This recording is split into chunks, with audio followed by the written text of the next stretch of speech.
ఒకటి తీయడం జరిగింది. అదేంటంటే సీఎం బ్రేక్ఫాస్ట్ పథకానికి బ్రేక్ పడింది అనేసి. అల్పాహార పథకాన్ని ఆరంభ శూరత్వం చేసిందే మీ అయ్యా.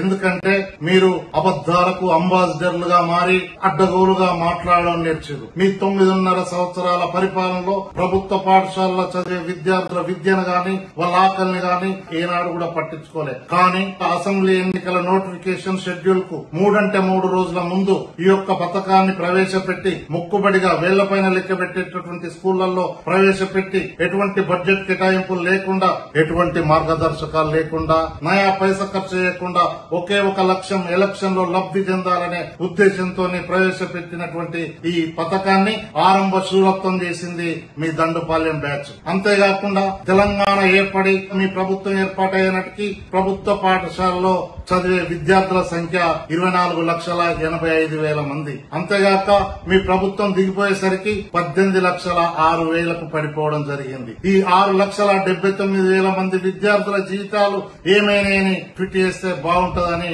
నేను కోరుకుంటున్నా. అంతేగాక భారతదేశంలో ఈ విద్యారంగంలో తెలంగాణ రాష్ట్రం 34వ స్థానానికి పడిపోయిందంటే కారణం మీ దండుపాలెం బ్యాచ్ కాదా?